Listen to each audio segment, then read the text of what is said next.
I just swing Dave, call this number back. I need $25 for this walk around sit down chair. Production. Watch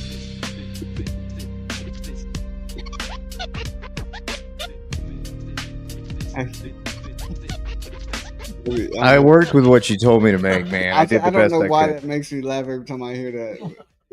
I think it's good for a white producer. All right, Good evening. Thank you to those who are joining us live on Facebook and on YouTube. Very special welcome to those who are joining us for the first time. This is episode 49 of Been Around the Block, and we've grown into something that we feel like is starting to make an impact.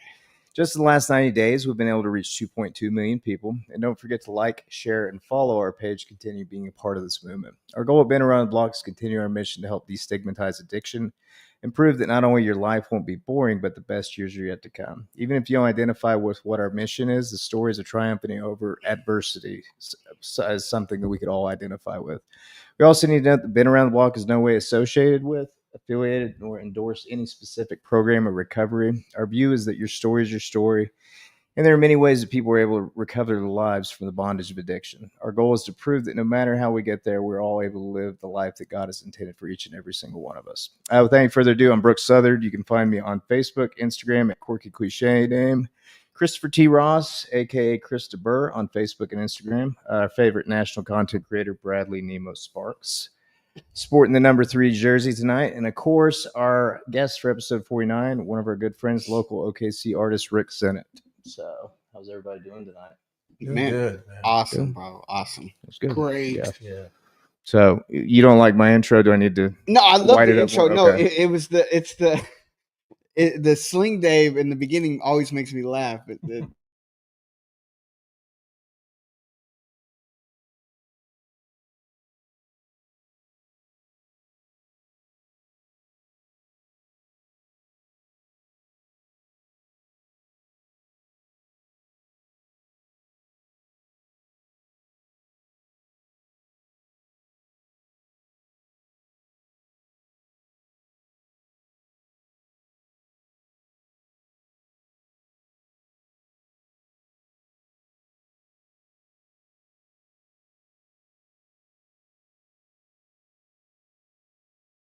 What's going on, Chris?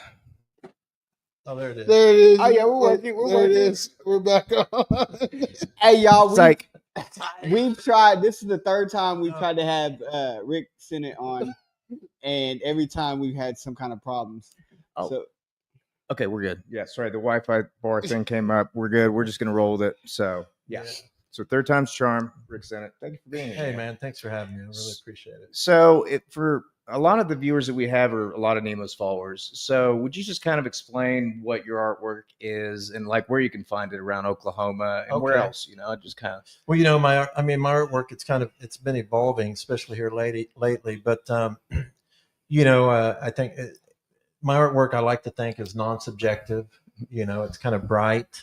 I like to think of it as uplifting. Yeah. And I like to paint, especially here in Oklahoma, a lot of,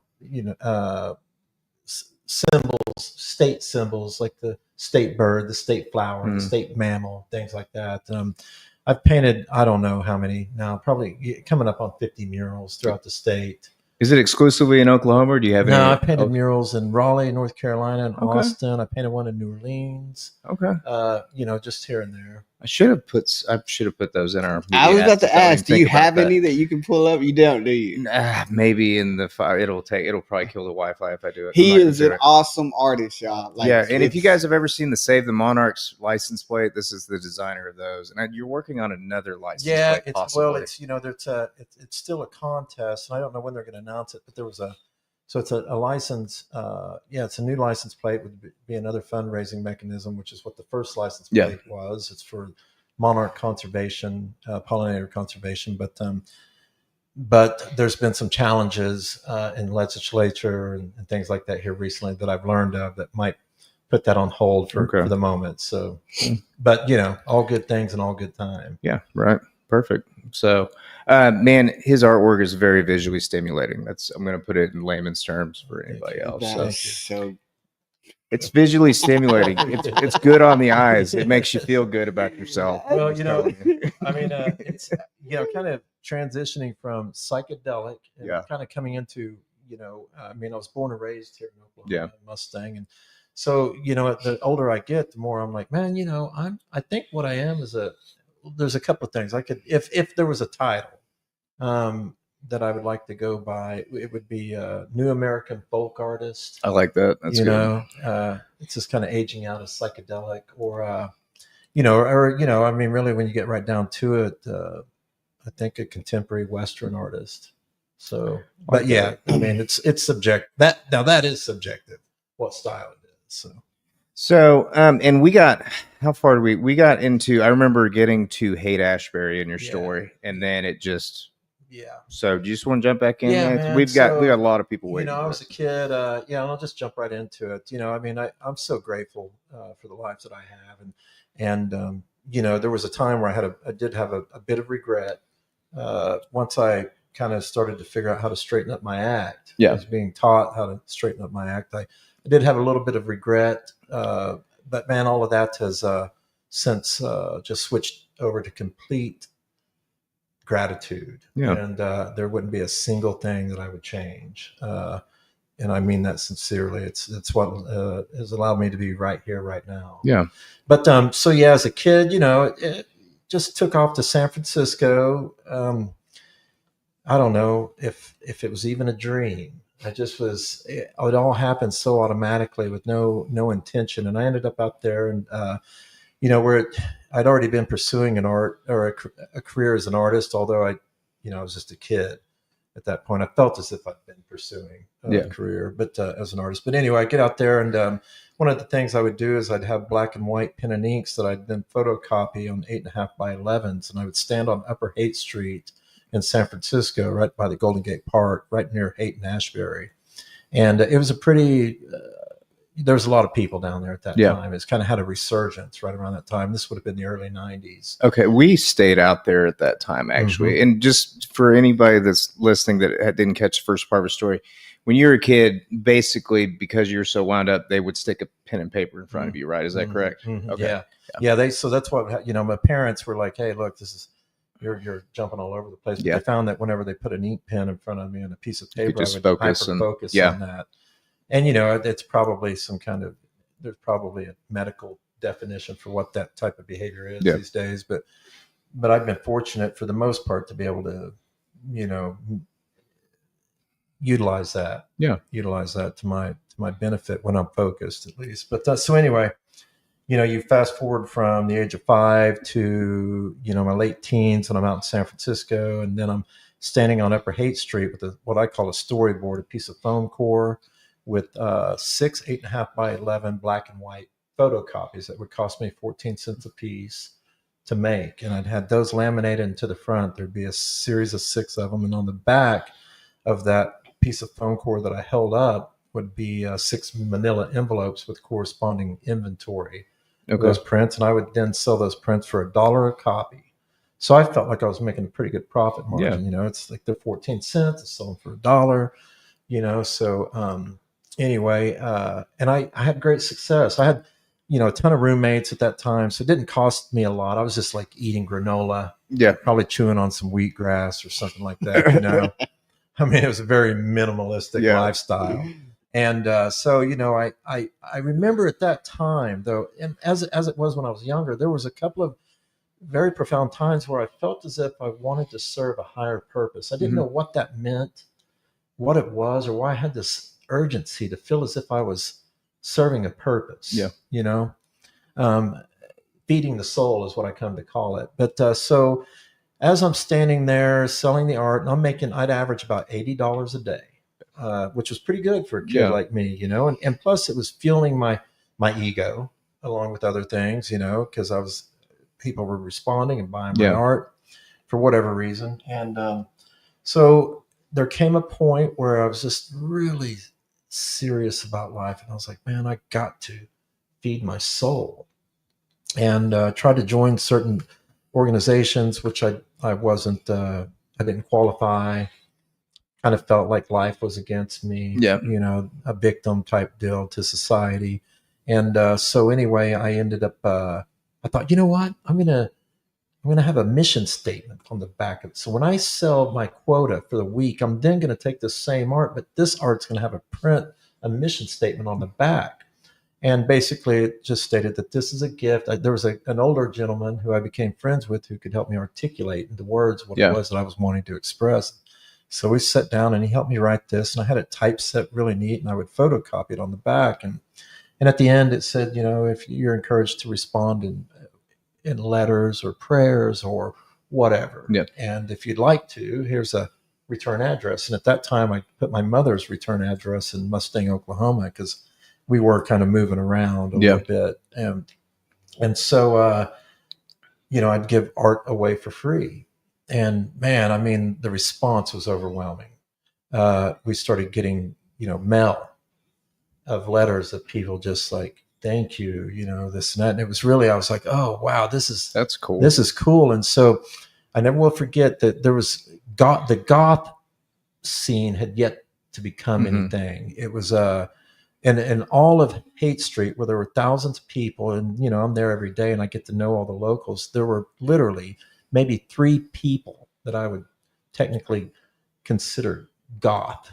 Yeah. And that they wore dark clothes, and there was no piercings per se happening yet, no gauges, but they were working on it. There was like some septum stuff and this and that. But so there was 3 distinctive people that stood out. Well, this one girl is walking by, and I never will forget, she's got her head down, and I was like, here's a piece of free art. She stops, and a lot of times it wasn't that I had to convince people, but people were weary. It's like anything for free. There's a cost like at some point. It's like, hey, what do you want from me?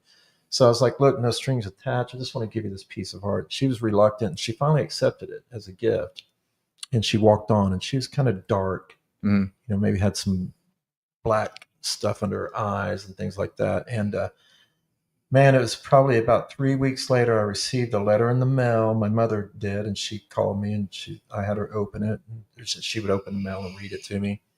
And there was a pressed flower, a feather, and a letter. And the letter went on to state that she was grateful. This lady was grateful for my gift. She was walking by, reluctant to accept the gift of art, but I convinced her of taking it.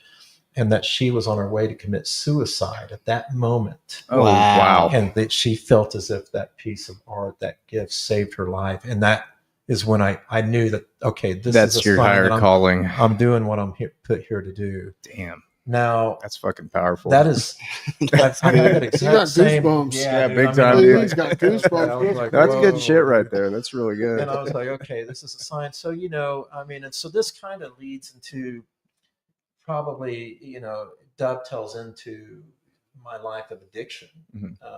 This desire to fulfill a need, some kind of inner calling. Well, you did so if I remember right, you'd mentioned you had a lot of LSD trips and stuff like that. Yeah. I've been down that path. Yeah. I enjoyed it. But, it's cool. It was an interesting time because I really, and that was really so I did do, the very first drug that I ever did when I was 14. Before smoking pot or taking a drink off a beer was a hit of LSD, and that had a heavy impact on me. And I will say that at that time it seemed to be a spiritual experience. Yeah, and so I think that although I was probably already hardwired,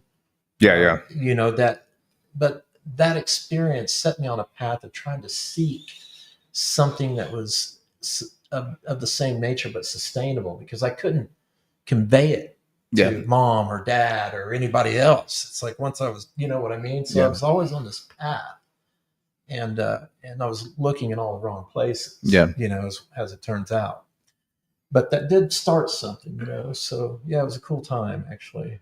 And, I wasn't spun out at that point. I was just your average teenager. There was lots of us at that time, and most of which seemingly have turned out fine, with not nearly as many hardships, but I know that that's all relative. Right.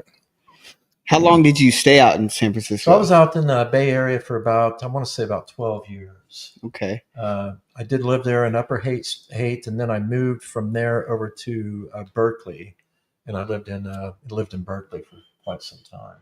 So whenever you were growing up doing art, who were like the artists that you looked up to the most? It's funny because I didn't know anything about art. So there was my family had nothing to do with art. They encouraged me to pursue creativity, but there was not like an art scene at all. So, it wasn't until my early 20s when I was asked basically that same question, what were my, I'm drawing a Use blank your on the word. inspiration. Yeah, my inspirations. But I thought to myself, what my inspirations was nature. And that's where it all came from. As a kid, living in Mustang, running, in the summertime. I mean, I just remember it like it was yesterday, running across the wheat fields down to the Canadian River. And for some reason, I was always intrigued and infatuated by symmetry in nature, leaves and insects and birds and, that kind of stuff. And I remember just being so engaged with that. And I just really, that was such a free time in my life as a little boy to be running, through the wheat fields and through the woods and stuff. So that I think was my primary source of inspiration, but I really had nothing to gauge that by. So it probably wasn't until I was about 24, 25 that I started to comprehend what that was. Mm-hmm. And then I started to see that I was being influenced by these art magazines and stuff that I was reading. And I ended up making a conscious decision to not look at any art magazines or read any literature in regards to art. Have it come from within when your I felt like I inspiration wanted around it to you. be pure, Yeah. It's like, and I knew that I would be influenced just by my surroundings of life. But I could see a lot of my colleagues, if you will. Of course, we see something cool, and it's like we want to do that. Yeah. And then the next thing you know, we're all doing the same thing. Yeah. There's no problem with that. But at that time, I was like, I want to. Well, you want to be unique. You want to be original. Source here, So always, I think LSD again kind of set that tone for me, looking for a deeper meaning. Yeah. And I can sit here and realize that probably a lot of it was that I wanted to feel as if I was somewhat superior. I was better than, because this is how I get to the source, but I can only see that now as I start to, gain some clarity. Well, you talked about it, all that happened for a reason. You had to go through that to be where you're at right now. Right. So tell me, how did it progress on? I know you said acid inspired you a lot as an artist, as a younger artist. I mean, how did things progress to where you felt like you needed to get into recovery? I mean, Oh, well, shoot. Oh, okay. So let me back up. So I got busted with some weed when I was about 14. Oklahoma? 15. Yeah, in Oklahoma, about 15 by the parents. I was 15. Oh, okay. It wasn't legal. So just a little bit, man. I mean, it's just some, some of the pinch it or lamest something weed like that. you could ever possibly come across. It was even considered weed, man. And, but it was some weed, and it's about the size of my pinky now. And Dad found that in my closet. And so it was like, oh, you're going to rehab. And so I was like, oh shit. So I got sent off to rehab in Lawrence, Kansas. Right. And it was most of the kids in there, it was all kids, but most of them were court ordered. I was the only one that wasn't. And, there was kids coming from all over the country, and it was in a hospital. And I ticked right along. I checked all the boxes. I did everything that I was told to do. It was coming up a day or two before I was to be, released. And they bring a girl in from California, and she has some crack cocaine. Hell yeah. And wait, you're 14 at this? 15. 15, okay. So she has some crack cocaine, and I was like, oh, she needed a can. Well, I was like the MacGyver guy, and I could figure out how. Well, to come up creative with is the going to can. figure out It's a solution. Yeah. I knew how to rig the door so I could sneak out of my room and get into the kitchen area and get a can. And she offered me the opportunity to have a piece of the rock if I got her a can. So I got me a can. And Hell yeah. And then they tell me how to smoke it, and poke some holes in the can, and it wasn't even. It may have not even been crack. I probably didn't even get high, but the cat got out of the bag, and the cops came in the next day, and it was shakedown because it was considered a federal crime to have narcotics in a hospital. Oh, wow. And so they made a big deal out of it. And so they allowed my parents the opportunity to, I could either get in some trouble with the courts and go that route. But because I'd never been in trouble before, if I remember correctly, my parents had the option of sending me to another rehab immediately. So they directly sent me from there to Hugo, Oklahoma. Okay. So it was another, I can't remember if it's a 90-day program or something like that. So that's another hospital. Well, everything was fine and dandy, and made some good friends and stuff in there, and it seemed like, but I was still young. I don't think that at that point, I was behaving obviously alcoholically, but I wasn't, I hadn't done enough to be addicted, I don't think, but who knows? So anyway, so in that dang hospital, right towards the end, like I said, it was a hospital there. And apparently what had happened is there was a gang shooting. They brought a guy who got shot in by ambulance, had him in the ER. The rival gang came into the ER to finish him off. He got up and ran, came through our doors down the youth hall, and we all got to witness this guy get shot by the rival gang. Jesus. And I was like, man, I was doing fine till I tried to get into this stuff. Made it worse sending me to rehab. So essentially what happened is I did, when I got out, I went to of course they had to bring this trauma crew in and all this to deal with these kids. We were tweaked out after seeing blood everywhere and this guy gets shot and killed. And so anyway, I did go to one meeting there in Mustang, Oklahoma.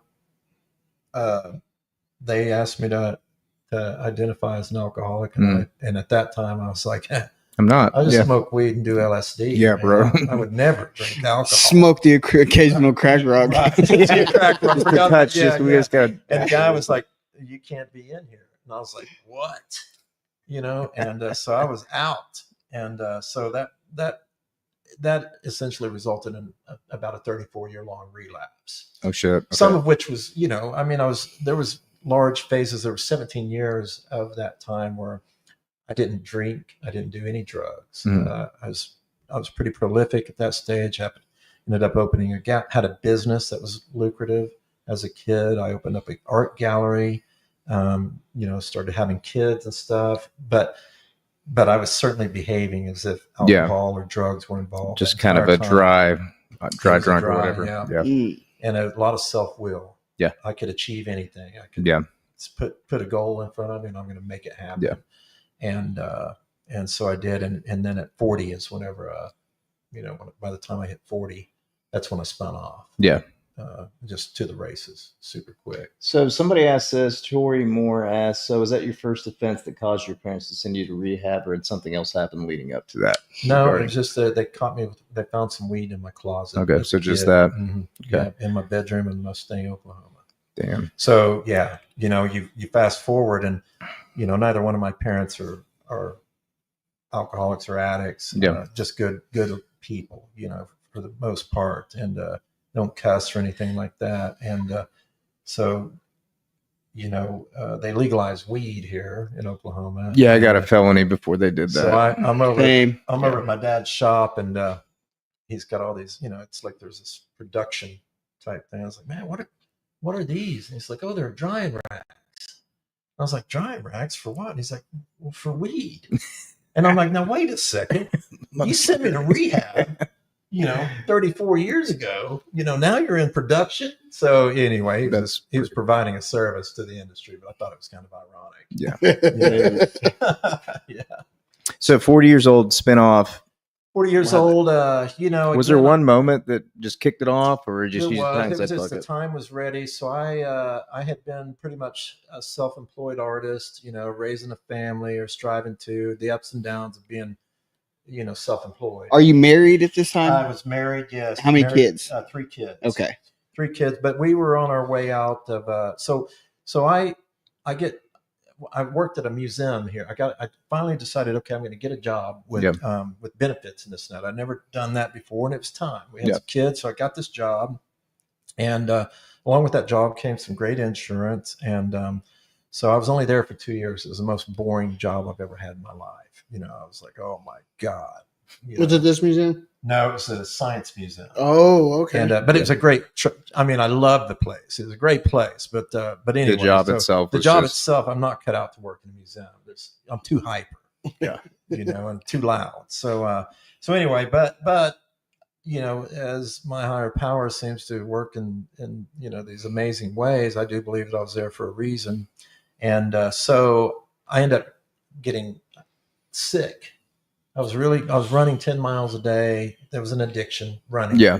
Addictively, not to be healthy, just to run. Yeah. That was, and this and that. And one day I choked at the dinner table, and next day I'm sick. Well, long story short, I end up with a lung infection that then turns into a major deal. And I end up in the hospital for a month. Jesus. And so I was completely anti-pharmaceutical. Yeah. I was like, no, none of this stuff. And I was just, I'll deal with the pain. And they were like, you've got to take some pain medicine to let your body rest. And I remember having this conversation with the surgeon and stuff. And so, okay, I'd take like a fifth of what I was allowed of morphine. Well, shit, by the end of that, it's like, man, give me some more. Double bump. But I got released from the hospital. I'm prescribed some painkillers. I'm on bed rest for 3 months, I think is what it was. Wow. Or something, long time.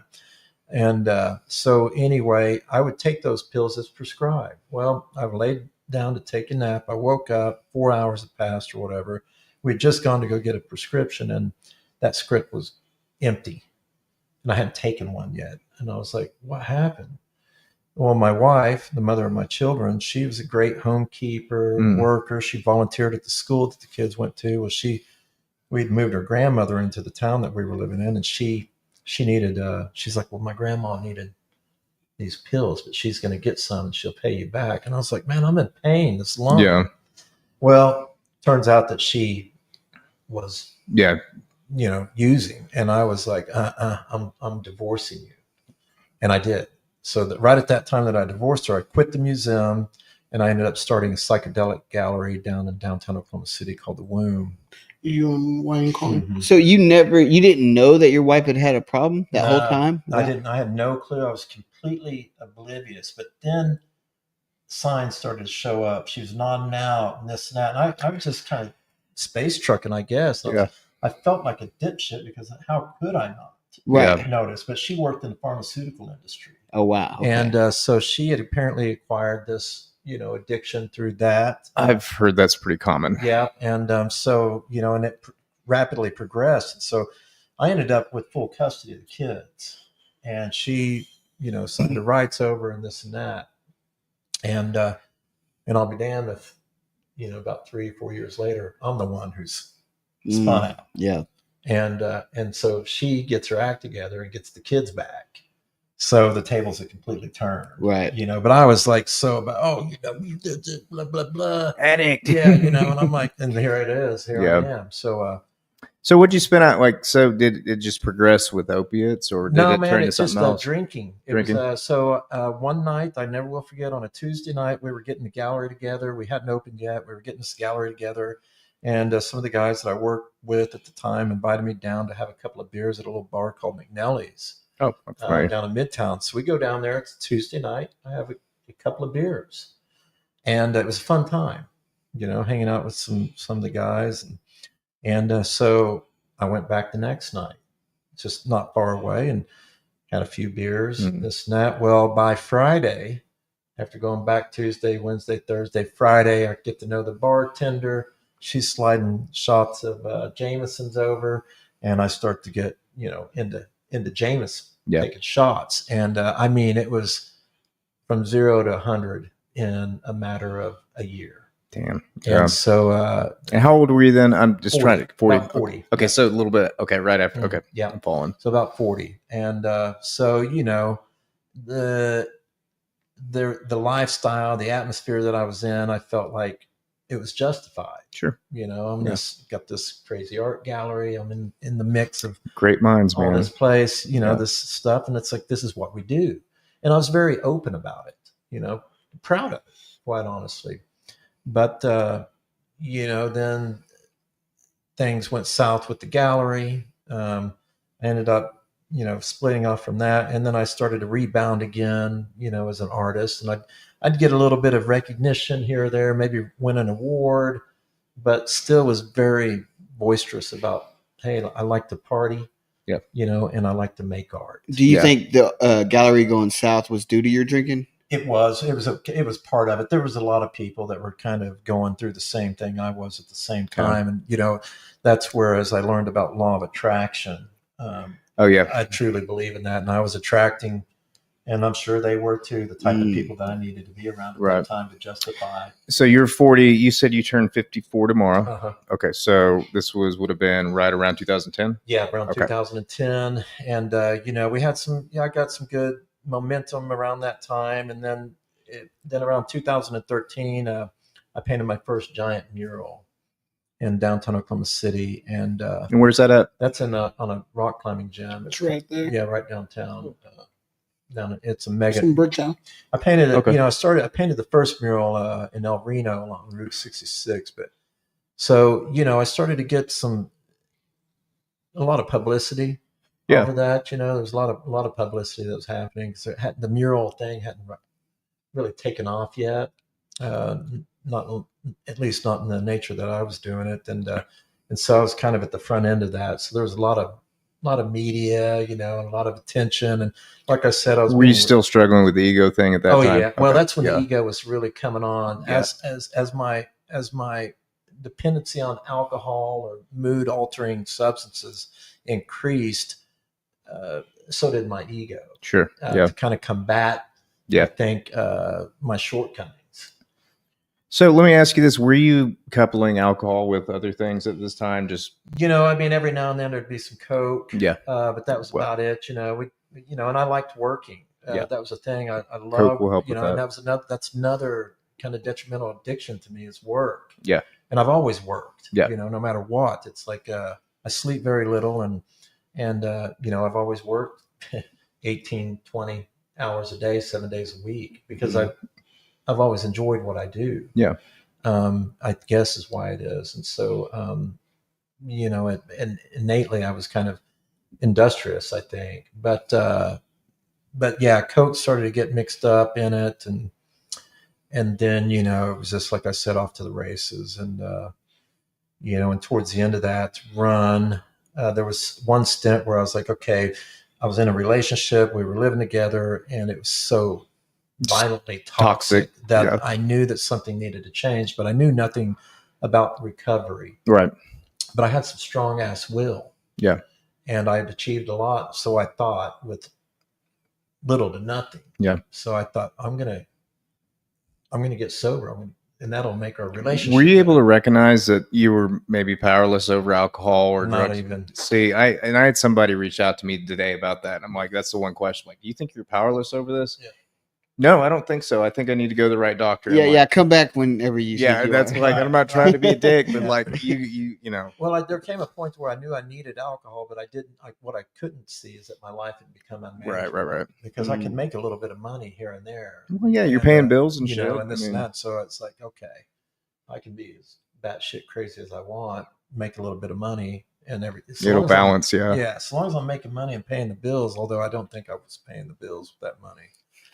But yeah, it was so like I said, I quit cold turkey, and at that time we had a nice liquor cabinet in the house. There was some drugs in the closet, and I was hanging out the High-Low, this little dive bar, every night. Are you familiar with that, Chris? Yeah, this place. Yeah. Me and him hang out with a lot of the same people. We had to remember, like I said, I'm from Tulsa originally. That was not a good, it's a. I was the drunken fry guy, but the High-Low was right next door. Right around the corner. Okay. So anyway, but I took great pride, and I got 3 years. Okay. 3 years. Just with on zero. self. I mean, I never was tempted. I'd get up in the middle of the night to go get water or something like that. Never once thought about taking a drink out of the liquor cabinet. You had kept all that stuff in your cabinet? Yeah, I mean, that's fucking crazy. Okay, and what about the drugs in the closet? Oh yeah, that was hers. She still did drugs in the closet. Man, it's like I got this. Right?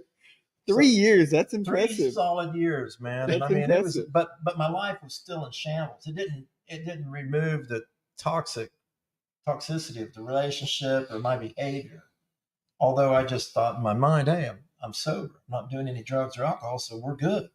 Doesn't matter how I behave. Yeah, that's one of the biggest lies. Like, Yeah. I mean, Yeah. probation. Yeah, Yeah. I don't have drugs in my body, so everything's Yeah. gonna be fine. Right. It's Yeah. fine, man. I could pass a drug test. Yeah, And, yeah, that's the big one. Yeah. So I broke up with me and that lady broke up, and I got with another lady, and she knew that I was sober, and she would drink a little bit of wine, and she wouldn't do it around me. But I was like, man, you can drink wine, I don't have a problem with that. And so then literally, I was living in Norman, Oklahoma, and she lived over on the north side of Oklahoma City, and I was over at her house. She made a nice Italian dinner.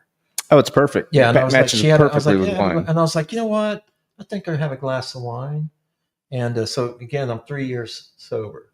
Yeah. But no, I guess dry. Dry. Yeah, I guess that's the proper term. So anyway, man, so this was at 19th and Classen, and I have one. She's like, I don't know. And I was like, no. I mean, I can. It's fine. Yeah. So she's like, okay. I had one glass of red wine. Leave her house at about 8. I make it up the street to 7-Eleven at 10th and Western. Pull in. I get a box of wine. I drink that little box of wine. It's a small box. While I'm driving down the road to Norman, make it to the liquor store, get a handle of vodka. All within what, an hour? Maybe? An hour. Yeah. And then 3 days later, I'm at the dope man's house. Fuck yeah. Wow. I mean, that's just kind of how it and works. And then I was though. off to the races. And I came out of a fog, literally. Suddenly, I don't know what happened, but I came out of this fog, and I realized that I think 6 years had passed. But it felt like yesterday that I took that glass. It's just like one glass of wine with the wonderful Italian dinner. I was like, oh my God, where'd this time go? That wasn't enough to get me sober. But I knew something had clicked at that point. So, maybe this is a little bit bigger than me. Yeah. And again, I still couldn't admit that my life had become a mess. But I didn't know. I had no AA in my belly or whatever. Yeah, no, it's cool. I had no recovery in my belly. Right. So, so I didn't know. And I wasn't about, everybody I hung out with did drugs and alcohol. Yeah. Well, I mean, yeah, it's the crowd you're around. Yeah. And most of them were, they could hold jobs and wake up at 8 and go to bed. Function. Function. So anyway. Yeah. Okay. So we got back to the 6-year fog. And so what was this where you kind of realized you hit rock bottom and you needed to get some help from a recovery program, or I'll be honest. So I landed a big job. Okay. And one of your murals. One of my murals. Okay. And and I'm pretty blessed in that I get hired on and quite often, even in that state of mind, and I get to paint whatever I want. And so I negotiated this deal. The city wanted a big mural, and I was like, yeah, no problem. So normally I get half down. Right. So, but for some reason I was feeling generous, and I thought, well, I'll just give me a third down. So a third was $40,000 on this job. Whoa. Wow. And so I got a third down. Well, I'm already spinning out. Right. Yeah. And I'm having a good time and stuff like that. And I'm living in Norman, and COVID hits. Okay. And that was just a perfect excuse for me to buckle down and spin out super hard. And so I had this big check. Well, I just honestly, I blew through that check like we do. Yeah. In a very short period of time, about 90 days. And this city of Norman? I'm living in the city of Norman. Okay. So I won't mention the city. Oh, okay. Good that enough. I took the money from. But yeah. So anyway, so then, the lockdown is lifted, and it's time to pay it. Get back, and and I'm like, okay, and man, I'm lying like we do, and it's like, oh, I got this, and then it switched over to, I'm afraid I'm going to die if I have to go paint, and I'm telling them, something is telling me I'm going to die if I climb this wall. Powers that deal, and I mean, and I'm drinking at this heavy. And, and that can only go on for so long. And of course you start to, you don't know what kind of lie you've told and in my mind at that time, I didn't think I was being deceitful. Yeah. I thought that life had dealt me Just a rotten hand. Yeah. and I was dealing with it the best way that anybody could deal with Yeah. it. And so that was kind of a kick in the ass because I knew that I was getting in trouble. Yeah. Over this, and I couldn't function.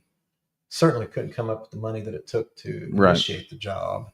And You already blew through the 40. oh right? yeah, it's gone. Yeah. It's gone. And then I'm going back and forth at this stage between essentially being homeless and then having a home and homeless and literally, this kind of deal. And so, one day I lost a car. I lost a few cars in this period of time, and some were towed and I would find them, and some were never found. And so it was raining. I was crying. I was walking a grid. I'd spent 2 days walking a grid throughout the city of Norman trying to find my car that I'd misplaced. And a lady pulls up who had been a big supporter of mine, and she's like, "Hey, why don't you hop in the car?" And so I did. And she said, I just want to let you know we're concerned about you, and this community loves you. And she's like, I could take you right now over to a friend, and my friend specializes in this stuff, and we can get you some help. Okay, gladly go over there. And it's this psychiatrist who apparently likes to helps creative types out. Okay, that's how it was sold. And anyway, in that, I was like brutally honest. Just what it all everything out. was going on. 2.5 hours with this lady, and she's very comforting, and this and that. And, but yet I can look back now and know that my alcoholism never was part of me being brutally honest. Yeah. I was blind to it. Yeah.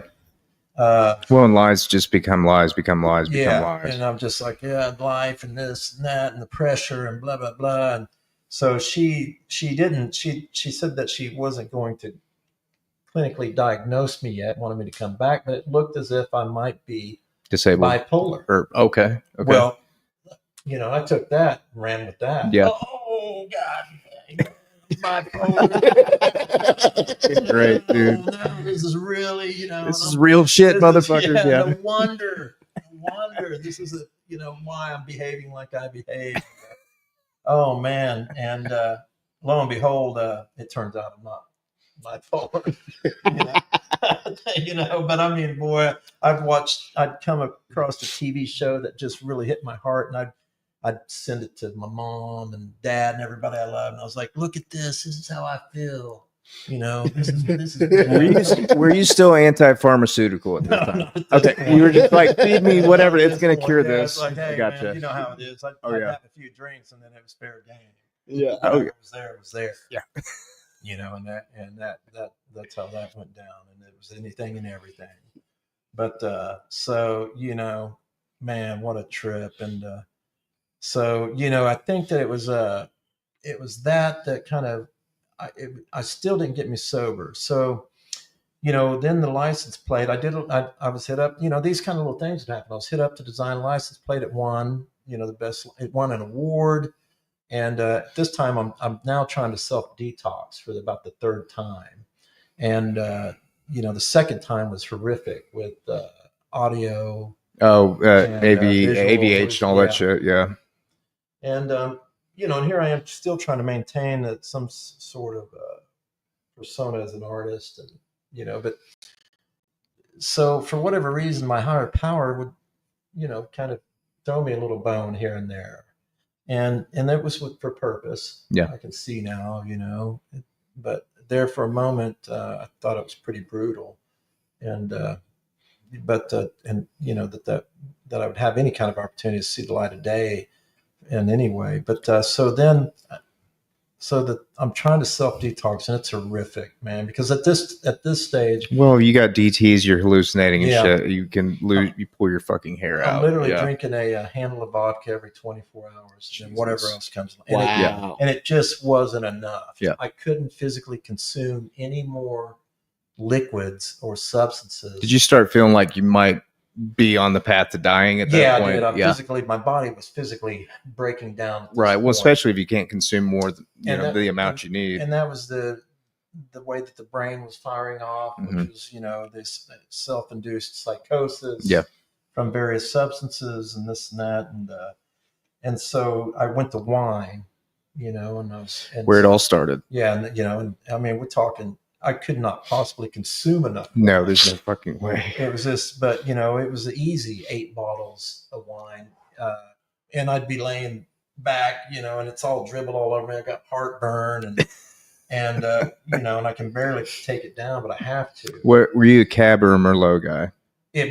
Whatever. It didn't matter. Just okay. I found myself like I'd walk because I didn't have a car. I'd walk to the Walgreens, right when they opened, and I could sneak into Walgreens and get a box of cheap Franzia, whatever it was, God, shit is so awful. Oh my God, and then I'm pulling the bag out, and sucking the bag dry, and I love it. So it's but I mean, so in that 3 months, I did, I blew the 40 grand on coke.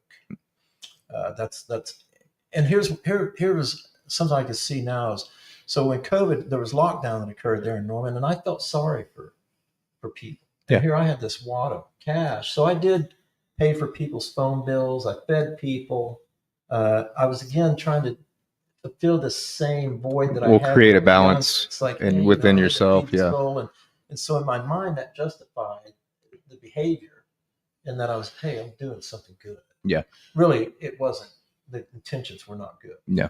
It was all self-serving. Well, trying to make yourself feel better about So that whatever, I spent a few $1,000s doing that kind of stuff. But anyway, so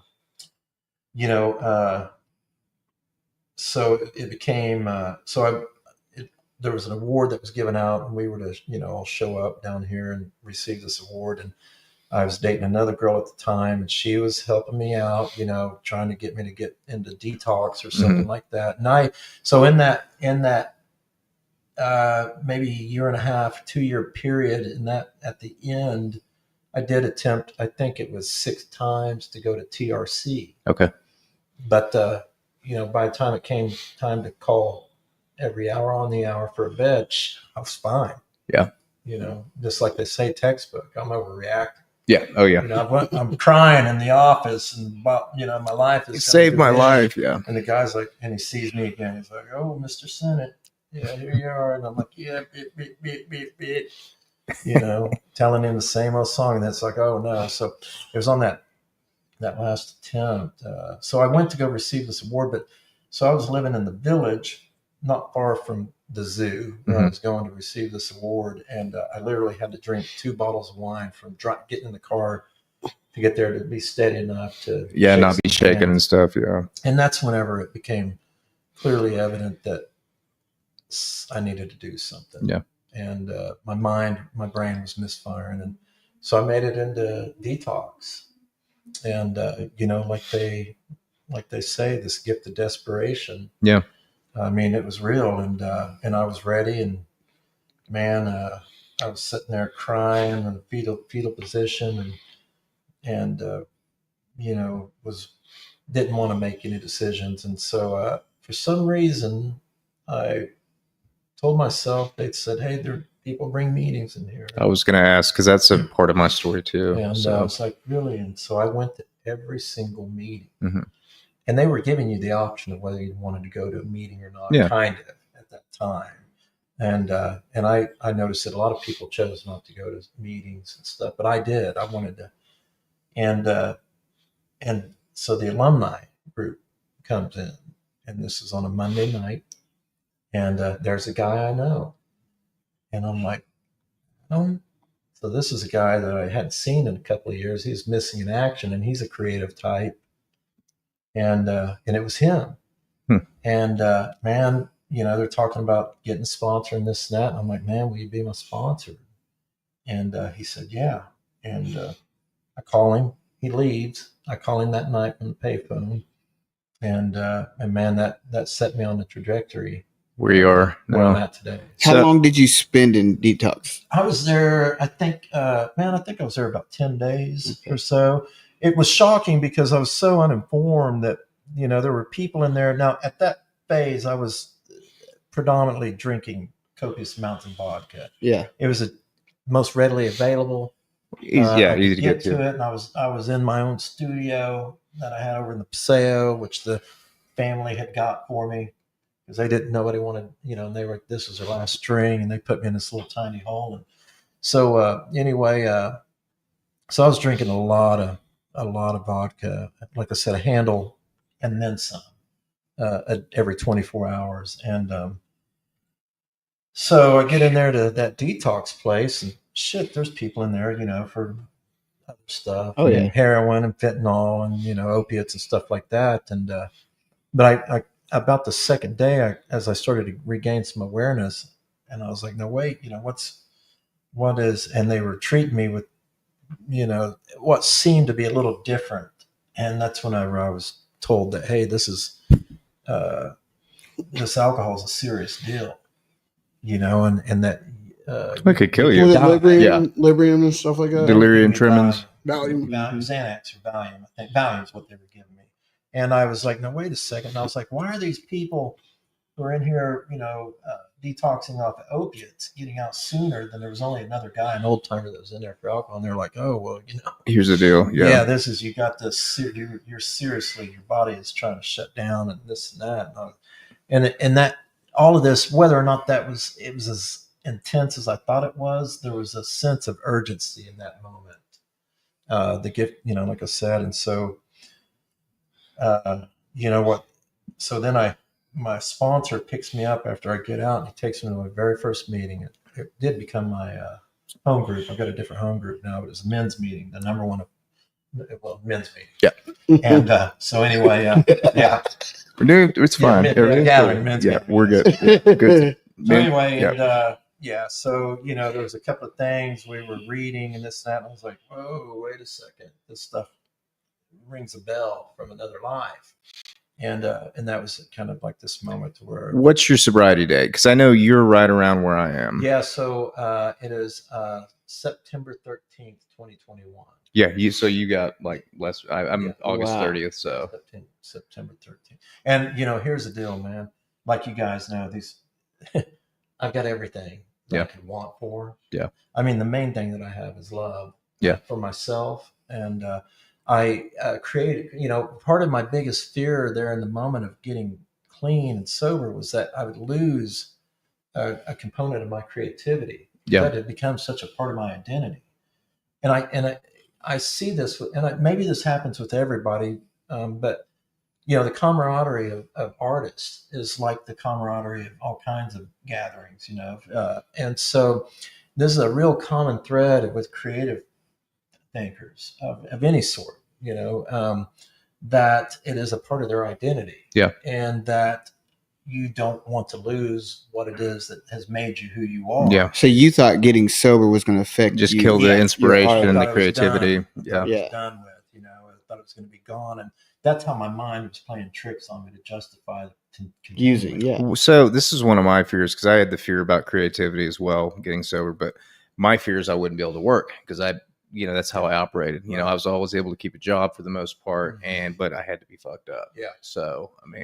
did that play into that at all? Did. Well, here I never did get fucked up to create. Yeah. I could come up with a concept and then I would get fucked up to execute it. Yeah. So I'm painting giant murals completely wasted. Yeah. And high on cocaine in 110-degree weather. So climbing healthy. ropes. Yeah. It was just ridiculous that I'm here and that no one that I worked with at the time didn't die. Get hurt. Yeah. Literally something. climbing ropes hundreds of feet in the heat of the summer. And of course, there's no water intake. Yeah. No. And I'm starting it as soon as I get on the ropes. I'm drinking a tall glass of vodka. And it was a requirement. I thought I was doing a good service to the people that were helping me out. But hey, man, you get to do this, and I'm going to pay for it. Yeah. And we're going to have a party, and we're going to paint a giant picture.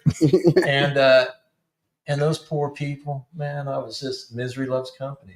And I had to surround myself with people that I could manipulate, and to behave like I was behaving. So it was like a textbook. Start drinking before we get on the ropes or paint a giant mural. And then now, and again, telling the municipality that's hiring me that I come to your town, I party, and I paint a giant picture, and then I leave.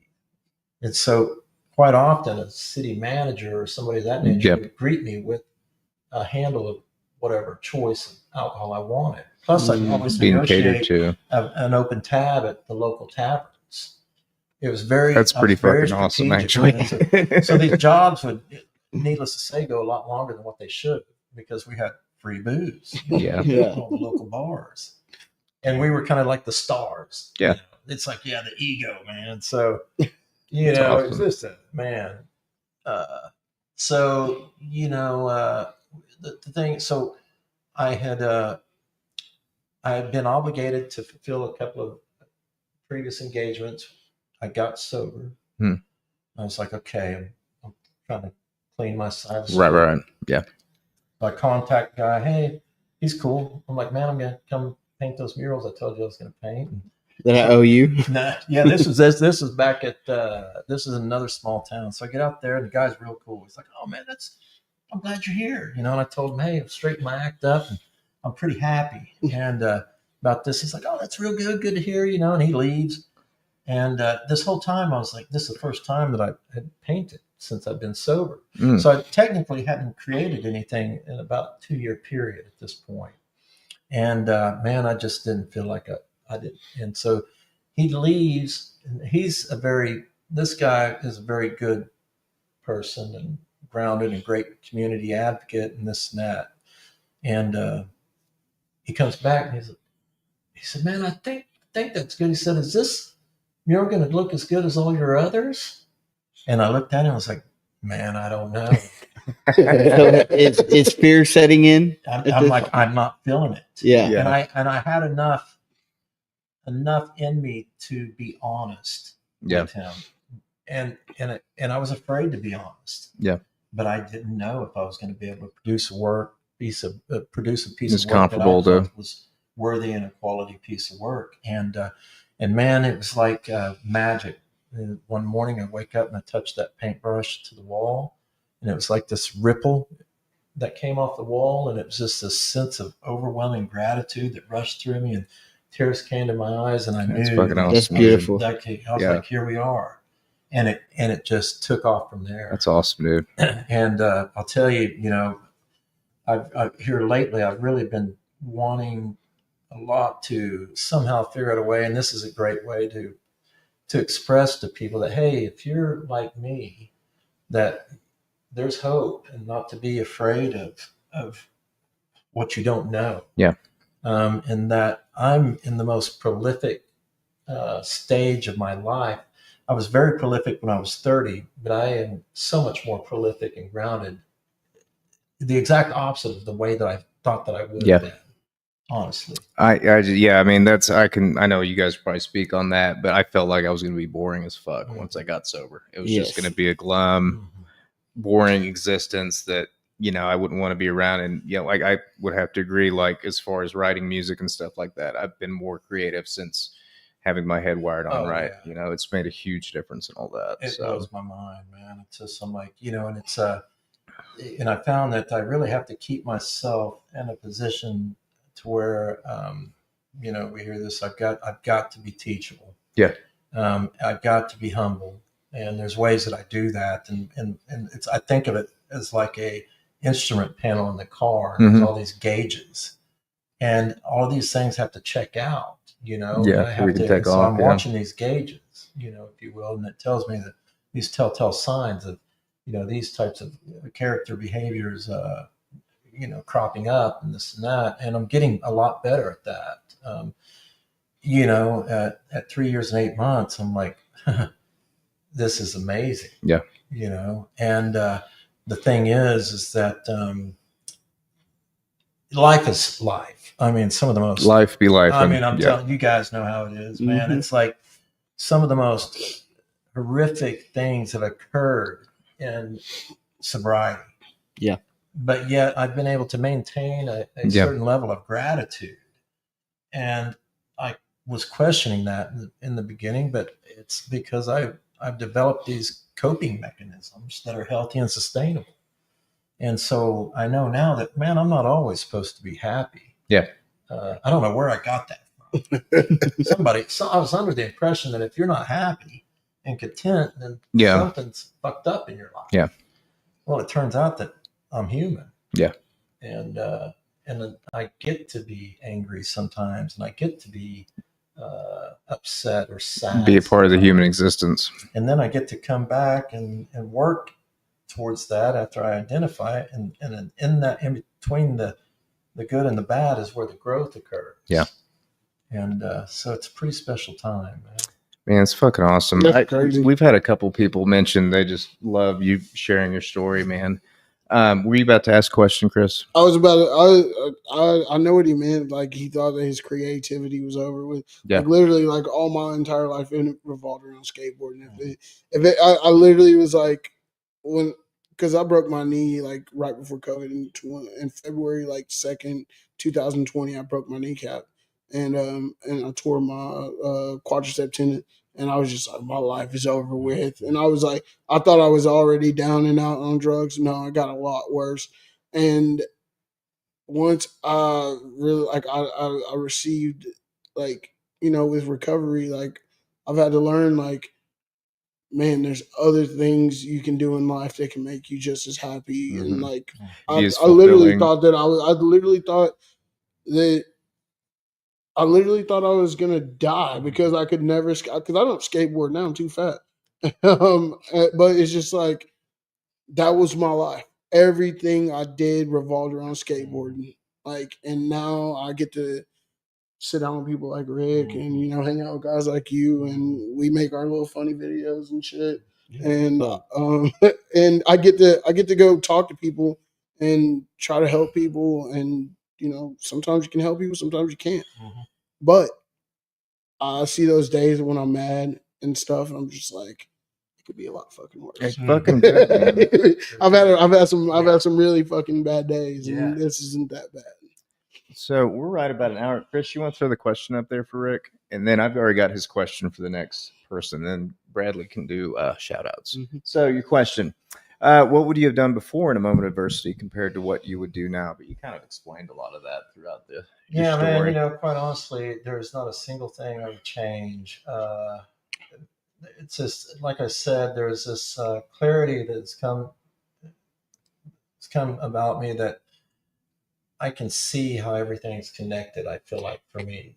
And, you know, the experiences that I had when I was a little kid led me to directly to this point now, and to, you know, being involved with mentorship programs with the youth, and helping other people that are like us, or at least being there for them. So, yeah, I mean, I'm just as, the amount of joy that I have at this stage of my life because of what I've experienced is just unmeasurable. Man, this has been outstanding. So your question that you asked, are you truly happy? That is a good, direct fucking question. I like that. You guys want to try and answer it while we're here? Are you truly happy? That's a big one, dude. In this moment, yes. I feel like joy and happiness is two different things. You know, I feel like I'm, for the most part, I'm always filled with joy, but I think happiness comes and goes. So in this moment, yes, I am happy. Okay. I like that, man. That's a good one. Chris?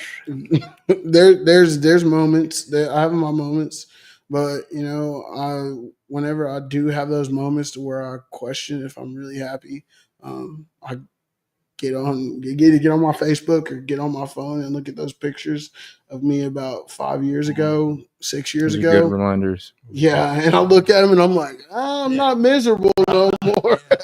I might not be happy at the moment, but I'm not miserable. And I can say that because when I was miserable, like, literally every day was a struggle. Not even just to wake up, to even to deal with life, like how they say, deal with life on life's terms. Like, I didn't even want to deal with that. You know what I'm not happy about right now is how detailed you can see my farmer's tan in this camera. I said that as soon as you walked in. Hey, y'all, my farmer's tan is popping. It's definitely slapping. That's for sure.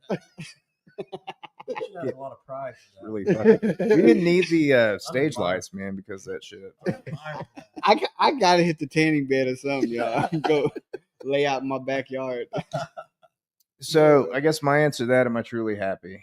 Yes. I have dark moments, man, and I just dig off of my journal during those moments. I've like something recently. I wake up just angry, hating myself, but I've got the tools, kind of like what you mentioned, that I can just write it out. But as far as like what Chris said 5 years ago, man, being present for my child, the music, the podcast, I mean, my work, it's a very fulfilling life, like you said, man, there's dark. I've handled some of the toughest shit since I've been sober, but you can always find gratitude in those moments and figure out what you got to learn from it. I think you nailed it on the head, and just in this moment. I mean, that's the key for me, is being present. Yeah, being right here, right now. And man, there's that's where that's when I'm most centered. Yeah, and I can see that, and it's a joy to have the opportunity to strive to be in the moment. Yeah, it can be hard sometimes too. So. Man, Rick, thank you so much, bro. I'm so happy. Been outstanding. I'm glad it finally worked out. Third time was the fucking charm. Well, it's crazy. I've been seeing Rick I literally see Rick like 3 or 4 times to time too. Yeah. That's perfect. It's been good, man. I'm honored and privileged to have the opportunity to be part of something that you guys are doing, and I know it's having a positive impact on. We hope it is. The community at large. And just kind of to follow what you were just saying. It happened how it was supposed to happen. Yeah, so that's right. Amen. That's it, man. All right. So as always, I just want to thank everyone who has tuned in and commented. So I every week I shout y'all out. So Tommy Simpkins, let's see, Jared Dunmeyer, Ryan Wilkinson. Shout out Tori Moore. Tori Moore, he always tunes in every week, man. Love that dude. Joshua Russell, he said, Rick Sinnett, you are the man. William Andrew Timmons. Melanie Max, I love her. She always tunes in too. Kelly Anderson, Alex Monreal. Hope I'm saying that right, guys. Chris Johnson, Santos, Jordan Callishaw. Man, Callishaw. There we go. Jordan Callishaw. Brett Windsor. What's up, Brett? And I think that's it, man. Thank you guys so much. Man, it was such a good episode, Rick. Thank you again so much for coming. I'm glad it worked out how it did. Thank you guys for tuning in for episode 49 of Been Around the Block. We'll see you guys. It's not going to be next week. Not the week after. No, so for 2 weeks straight, we won't be here. It'll be the week after Father's Day. But it will be episode 50. And that's going to be a good one. It's crazy. Yeah, 50. Awesome. Thank you guys so much for tuning in. Happy birthday, Rick. Oh, man. Yeah, man. Yeah, that's awesome. Happy birthday, man. Later, guys. I just swing Dave, call this number back. I need $25 for this walk around sit down chair. Production. I mean, Cool. I'm used to it. I need to make it more obnoxious, I think, now. Bam.